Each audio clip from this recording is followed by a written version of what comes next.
Setelah mengajukan beberapa pertanyaan lagi tentang sarang binatang iblis pemecah angin, Handi dengan santai menyerahkan sebotol pil obat kepada Wenxiu. Wenxiu sangat bersyukur dan segera memasuki pengasingan.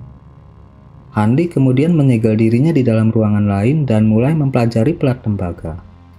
Dia dengan hati-hati memeriksa barang itu saat dia duduk bersila. Hanya satu sisi pelat tembaga yang bertuliskan karakter. Yang lain diukir dengan penggambaran aneh dari monster yang tampak agak tangguh. Monster itu memiliki 3 kepala dengan mata ganas bersama dengan 6 tangan terangkat ke langit. Nggak jelas apa yang sedang dia lakukan. Setelah melihatnya sejenak dengan cemberut, Handi mengeluarkan buku kuno Persembunyian Tanpa Nama dan membandingkan karakter yang tertulis.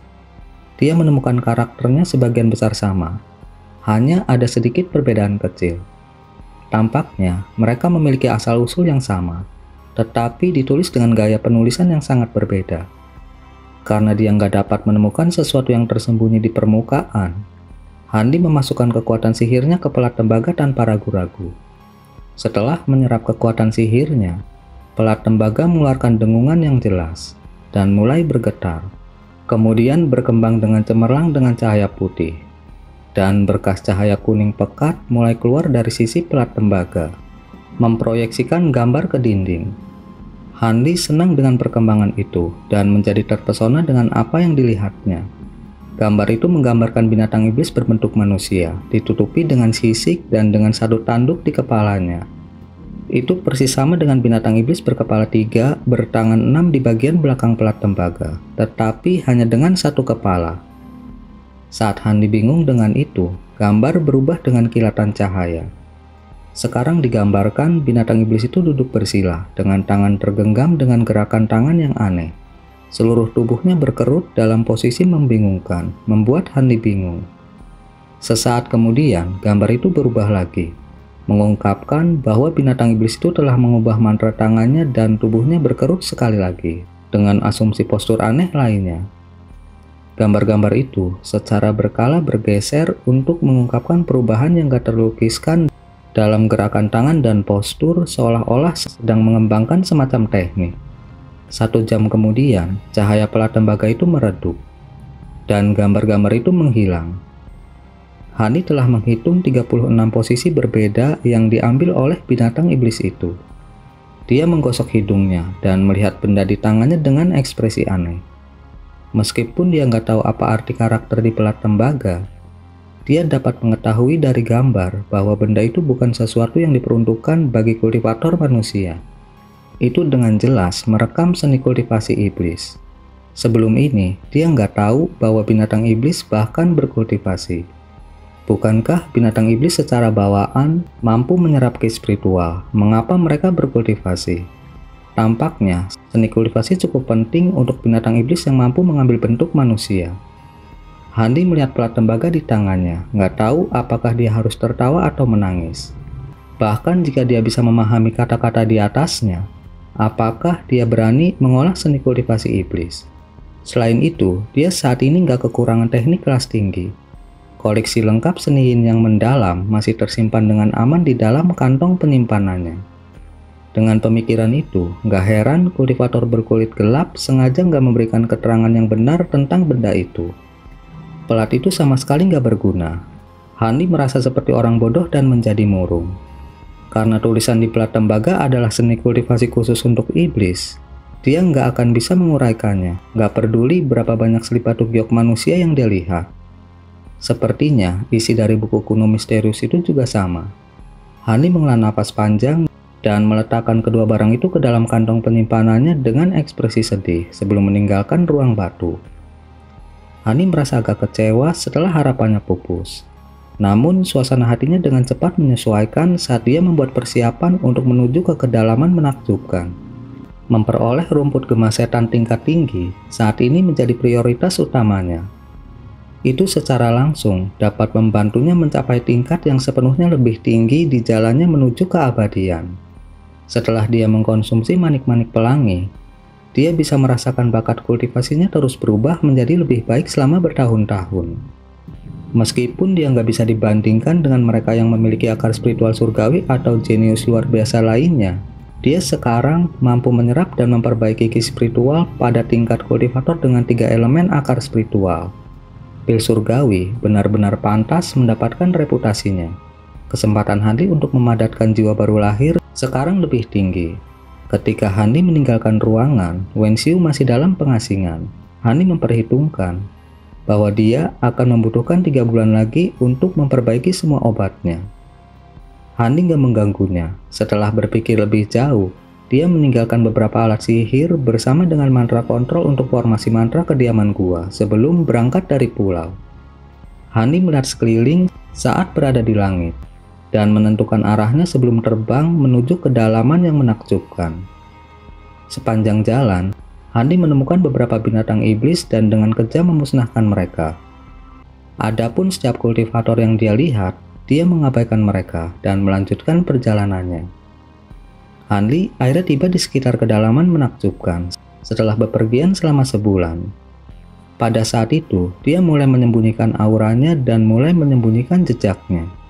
Karena lautan ini berada di bawah kekuasaan binatang iblis kelas tinggi, Hanli secara alami harus sangat berhati-hati. Dia nggak berani mengandalkan keberuntungannya. Seperti yang dia duga, Hanli menemukan banyak binatang iblis di sepanjang jalan. Tetapi dengan teknik penyembunyiannya yang luar biasa, dia dapat menghindari perhatian mereka. Beberapa hari kemudian, Hanli berhenti di udara dan menatap sebuah pulau kecil di kejauhan dengan ekspresi serius. Pulau itu adalah sarang binatang iblis kelas 8 yang Wenxiu bicarakan. Hanli gak berani terburu-buru ke dalamnya. Jika binatang iblis kuno pemecah angin hadir di pulau itu, dia pasti akan mati. Untuk alasan yang sama, dia hanya menyapukan pandangannya ke pulau itu. Gak berani melepaskan indera spiritualnya. Hanli melihat karang muncul dari laut jauh dari pulau dan menempatkan formasi kecil di atasnya. Dia kemudian duduk di atas karang dan diam-diam bermeditasi sambil berjaga-jaga di pulau itu. Dia nggak akan dengan mudah mengambil tindakan sampai dia bisa memprediksi gerakan binatang iblis kelas 8 itu. Sayangnya, rumput rok pelangi nggak berpengaruh pada binatang iblis kelas 8 atau lebih tinggi. Kalau tidak, dia pasti sudah menggunakan rumput rok pelangi untuk memancing binatang iblis itu, daripada memilih untuk berjaga-jaga di sini. Hari demi hari berlalu dengan Hanli menatap pulau dari karang. Beberapa bulan akhirnya berlalu tanpa Hanli melihat tanda-tanda gerakan binatang iblis. Dia akhirnya menjadi suram karena menunggu. Mungkinkah binatang iblis yang sedang berkembang biak nggak ada di pulau sekarang? Dan binatang iblis pemecah angin meninggalkan sarangnya. Hanli curiga. Namun 1 bulan lagi berlalu tanpa perkembangan. Nggak berdaya. Hanli akhirnya mengambil keputusan untuk memasuki pulau dan menyelidiki. Dia nggak akan menyia-nyiakan beberapa tahun di terumbu karang. Pagi-pagi keesokan harinya, tepat saat sinar matahari mulai menyinari langit, Hanli menahan semua ki spiritual di tubuhnya dan diam-diam terbang ke pulau itu. Dia telah mengamati pulau kecil itu selama beberapa bulan dan mengetahui medannya seperti punggung tangannya. Dia terbang setengah jalan ke atas gunung dan melihat beberapa batu besar menyembunyikan gua yang gelap gulita, seperti yang dijelaskan Wenxiu. Hanli menyipitkan matanya setelah menempatkan beberapa teknik sihir tambahan di tubuhnya dan melepaskan penyamarannya. Tubuhnya menghilang tanpa jejak. Hanli kemudian dengan hati-hati memasuki gua dan perlahan melepaskan indera spiritualnya, sesekali memeriksa sekelilingnya. Gua itu sangat dalam, dan semakin dalam dia pergi semakin lembab. Setelah waktu yang dibutuhkan untuk menghabiskan secangkir teh, Hanli berdiri di sudut dengan ekspresi gugup di wajahnya. Hanli perlahan menutup matanya dan mengintai ke depan dengan indera spiritualnya. Gak lama kemudian, ekspresi aneh muncul di wajahnya. Hanli kemudian menggertakkan giginya dan dengan ragu berbelok di tikungan. Cahaya tiba-tiba bersinar di hadapannya untuk mengungkapkan sebuah gua alam yang besar. Lebarnya setidaknya 300 meter dan tingginya lebih dari 30 meter. Dinding dan langit-langitnya berkedip-kedip dengan cahaya hijau dan ada genangan air biru tua di tengahnya yang tampak sangat panas. Ada tanaman-tanaman aneh yang tumbuh di sekitar kolam. Ketika tatapan Hanli jatuh ke tanaman itu, dia melihat beberapa batang sesuatu yang pendek dan hitam legam. Kegembiraan berkedip-kedip di matanya. Tangkainya adalah rumput kemasetan yang dia cari. Rumput gemas setan hanya akan menjadi hitam ketika tumbuh di dekat binatang iblis kelas 8. Itu abu-abu ketika tumbuh di dekat kelas yang lebih rendah.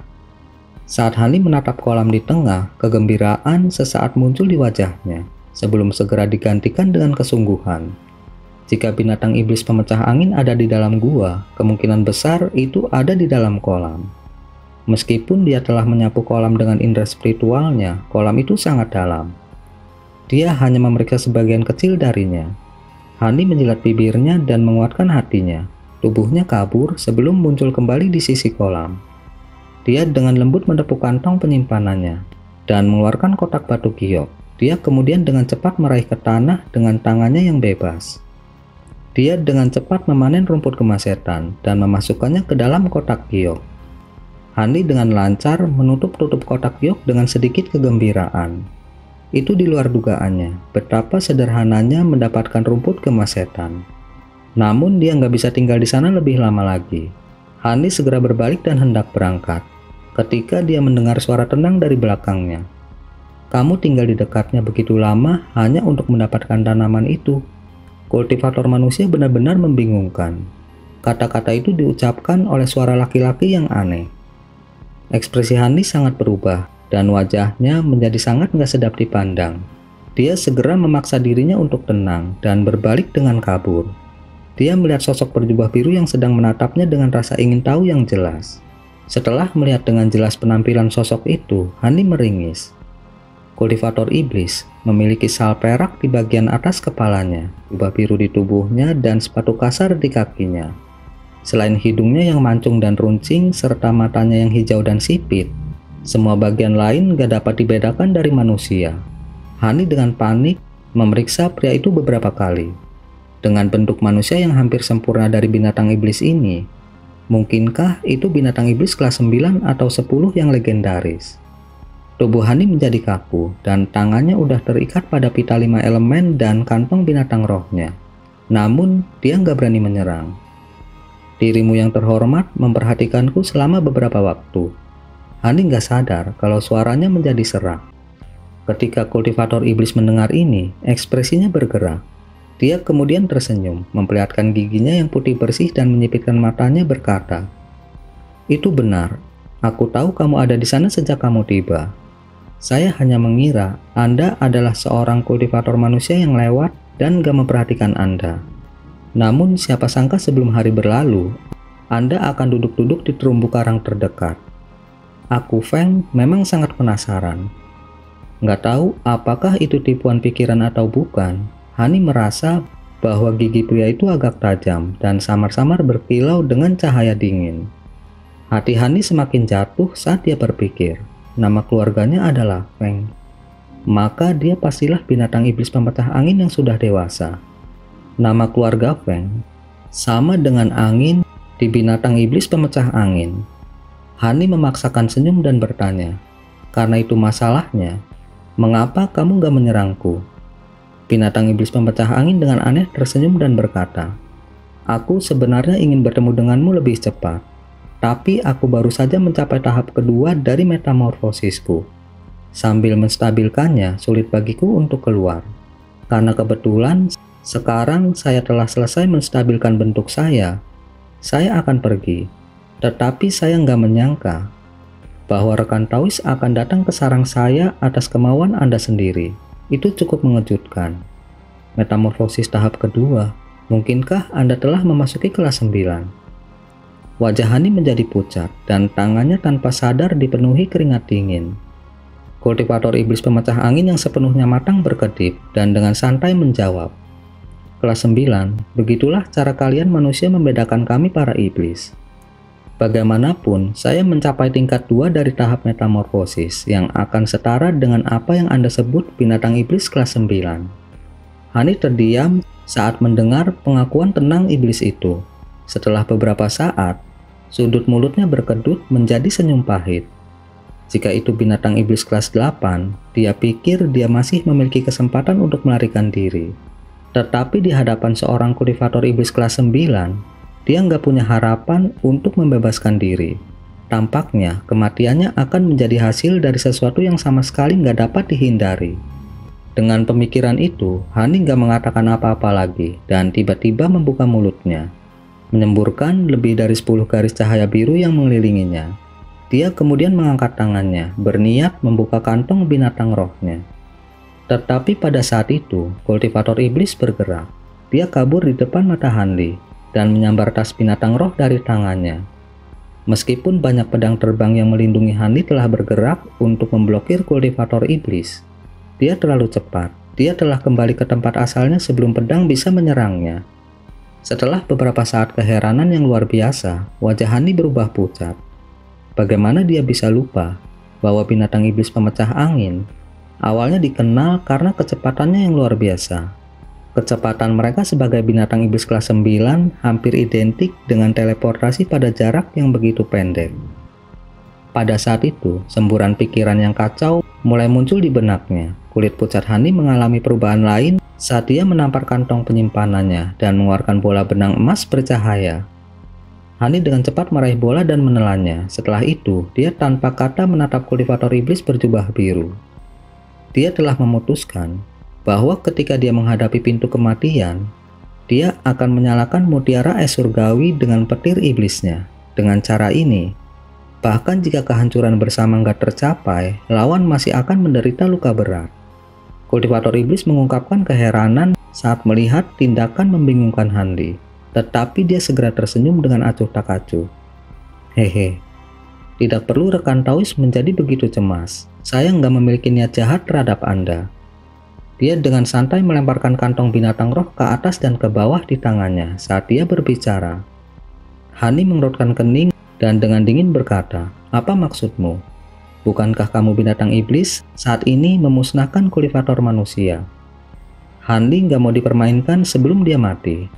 Sudut mulut kultivator iblis berkedut dan dia menggelengkan kepalanya berkata, "Binatang iblis yang telah membunuh manusia hanyalah ras laut terdekat. Saya nggak ada hubungannya dengan mereka. Saya hanya tinggal di sini untuk sementara waktu karena saya menikmati kolam geyser di sini." Hani tercengang.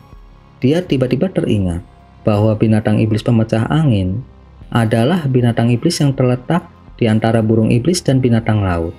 Karena itu, mereka nggak bisa benar-benar dianggap sebagai binatang iblis laut. Lebih jauh lagi dari nada suaranya, sepertinya dia bukan berasal dari sekitar sini. Mungkinkah dia benar-benar nggak ingin membunuhku? Ekspresi Hani goyah sejenak. Setelah beberapa saat, dia mengambil pedang terbangnya ke dalam tubuhnya dengan lambaian tangannya dan ekspresinya santai. Karena pedang terbangnya nggak mampu menghadapi kultivator iblis, dia mungkin juga ikut bermain. Jika yang terburuk menjadi yang terburuk, dia hanya akan meledakkan mutiara es surgawi. Kultivator iblis memasang ekspresi puas setelah melihat Hani menyimpan harta sihirnya. "Saya senang berbicara dengan manusia yang berakal. Saya akan mengembalikan ini kepada Anda terlebih dahulu." Sepertinya dia nggak melihat kantong binatang roh sebagai ancaman dan melemparkannya kembali ke Hanli. Hani menangkapnya dan merasa agak lebih nyaman. Kultivator iblis menatap Hani dan berkata, "Apakah rekan Taois tertarik untuk berkunjung ke kediaman gua saya yang sebenarnya? Ini akan menjadi pertama kalinya saya mengundang seorang kultivator manusia." Meskipun nada kultivator iblis itu sopan, bagaimana mungkin Hanli menolak? Dia nggak punya pilihan selain mengangguk dengan senyum yang dipaksakan. Kultivator iblis itu tampak bahagia ketika Hanli setuju. Dia tanpa berkata-kata mengangkat tangannya dan bola cahaya biru muncul di dalamnya. Cahaya kemudian tumbuh beberapa kali lebih besar dan menyelimuti Hanli. Shock muncul di wajah Hanli, tetapi dia nggak melawan. Dengan kilatan cahaya biru, kultivator iblis mulai menyeretnya ke dalam gelembung cahaya yang menyelimutinya. Kemudian keduanya jatuh ke kolam dengan percikan. Karena cahaya biru redup yang dipancarkan dari gelembung di sekelilingnya, Hanli dapat dengan jelas melihat dunia di bawah air. Mungkin karena air kolam yang aneh, nggak ada hewan lain selain beberapa ikan putih seukuran telapak tangan yang aneh.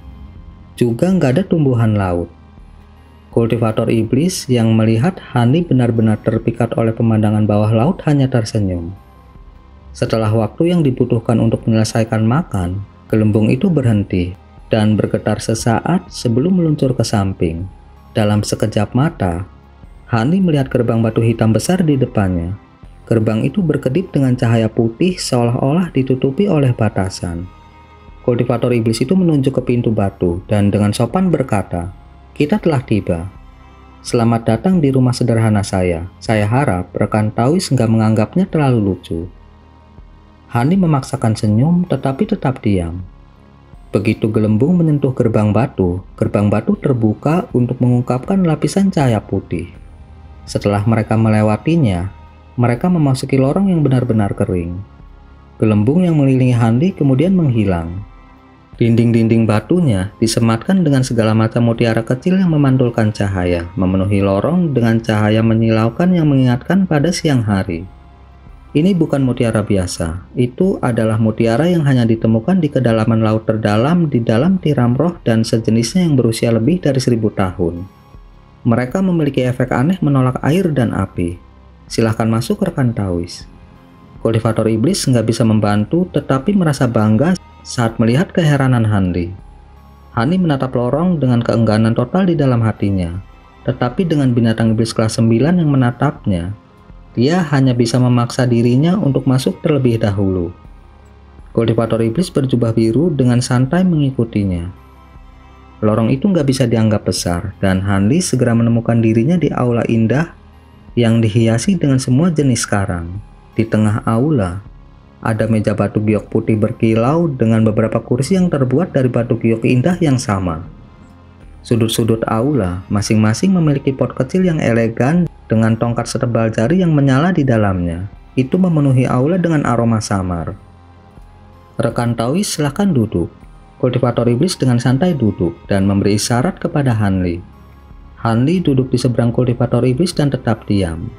Kultivator iblis itu menyipitkan matanya dan dengan lembut berkata, "Sepertinya aku telah mempermalukan diriku sendiri. Aku masih belum menanyakan namamu yang terhormat."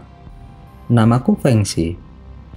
Setelah beberapa saat ragu-ragu, Hani perlahan berkata, "Nama keluarga saya adalah Li." "Hehe, jadi rekan Taois Li. Anda pasti merasa agak bingung. Sebenarnya jika ada kultivator lain yang muncul di hadapanku, aku pasti akan membunuh mereka, meskipun aku bukan dari ras laut lokal. Keadaan damai antara manusia dan iblis tentu nggak mungkin." Hani merasa hatinya bergetar dan memaksakan senyum bertanya, "Kalau begitu, apakah senior Feng melihat sesuatu yang berbeda tentang junior?" Mata Fengxi berkedip dengan cahaya hijau. Dia perlahan berkata, "Kamu hanya seorang kultivator formasi inti menengah. Namun, kamu berani masuk begitu dalam ke laut dengan mengandalkan teknik pengekangan ki yang luar biasa milikmu." "Teknik pengekangan ki?" Hani berhenti sejenak. Dia tiba-tiba teringat mantra tanpa nama di buku penyembunyian. Fengxi memasang ekspresi aneh dan berkata, "Itu benar. Saya agak akrab dengan teknik pengekangan ki Anda. Saya melihatnya dari seorang teman lama saya. Tetapi anehnya, teknik itu adalah sesuatu yang diturunkan secara diam-diam. Bagaimana Anda seorang kultivator manusia mampu menggunakannya?" Hani nggak bisa dengan mudah menyebutkan masalah buku penyembunyian dan tetap diam untuk beberapa saat. Nggak tahu bagaimana harus merespon. Ketika Fengxi melihat ekspresi Hani, dia bersandar ke kursinya dan tersenyum. Dia kemudian dengan santai berkata, "Rekan Taois nggak perlu khawatir. Teman lama saya telah meninggal selama bertahun-tahun. Dan saya nggak mencari penjelasan. Saya hanya ingin tahu tentang bagaimana manusia dapat menggunakan teknik ras iblis rahasia. Alasan utama mengapa saya nggak menyerang Anda, sebenarnya karena Anda mengolah seni kultivasi atribut kayu murni. Kalau tidak, Anda pasti sudah mati." Hani mengungkapkan keheranannya. Dia benar-benar terkejut mendengar bahwa alasan utama dia nggak diserang adalah karena atribut seni kultivasinya.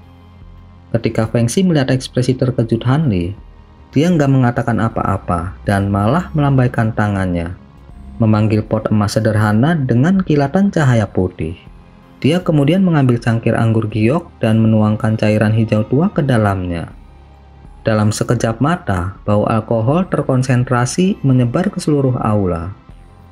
Binatang iblis berbentuk manusia itu kemudian menarik nafas dalam-dalam dan memasang ekspresi tergila-gila di wajahnya. Dia menjentikan cangkir dengan jarinya, dengan mulus menggeser cangkir batu giok ke Hanli.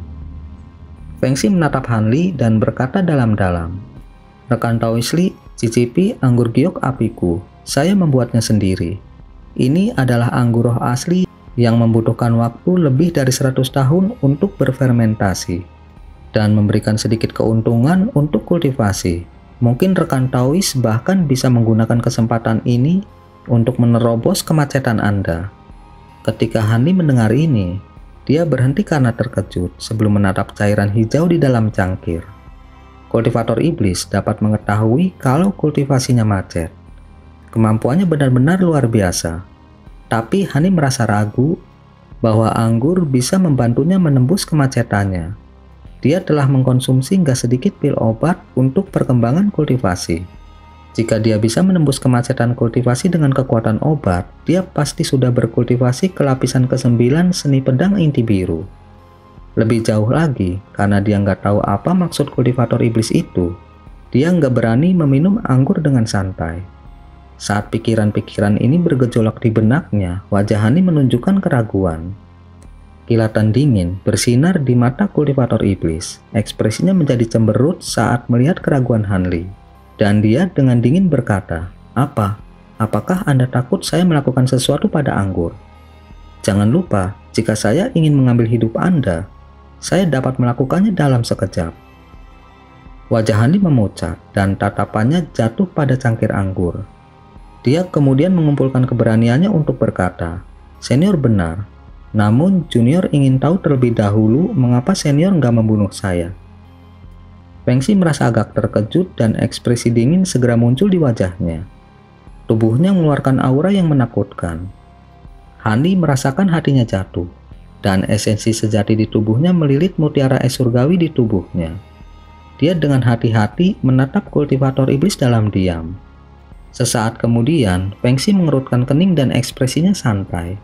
Setelah bergumam pada dirinya sendiri sejenak, dia berkata dengan suara rendah, "Sepertinya dengan gak memberitahu rekan Taois secara spesifik, Anda telah salah memahami niat baikku. Anggur giok api ini nggak hanya sulit untuk disuling dan membutuhkan waktu 100 tahun untuk difermentasi, tetapi juga membutuhkan inti iblis tahap metamorfosis sebagai bahan utamanya. Selain itu, hanya binatang iblis pemecah angin yang dapat memurnikan anggur. Bahkan jika kultivator iblis lain memiliki formulanya, mereka nggak akan dapat memurnikan anggur karena kurangnya kemampuan bawaan. Bagi saya, anggur ini hanya berfungsi untuk memuaskan selera saya. Tetapi bagi seorang kultivator formasi inti seperti Anda, itu akan memungkinkan Anda untuk menembus kemacetan Anda saat ini.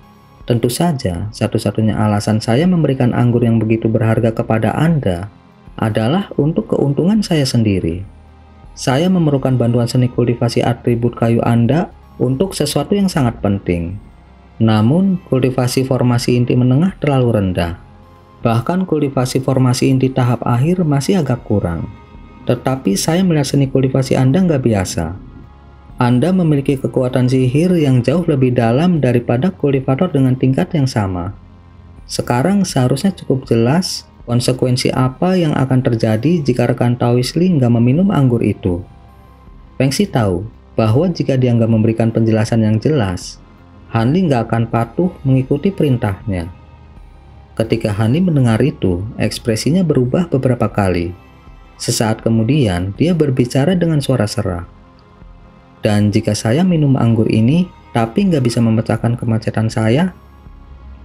Fengxi mencibir dan dengan tenang berkata, "Hehe, maka rekan Taois Li nggak akan lagi berguna bagi saya. Karena anggur giok api saya cukup sulit untuk disuling, saya harus mengambil hidup Anda sebagai kompensasi." Meskipun Hanli sudah menduga ini, wajahnya berkedut setelah tahu dugaannya benar. Setelah beberapa saat pertimbangan, wajah Hanli menjadi tegas dan dia menarik nafas dalam-dalam.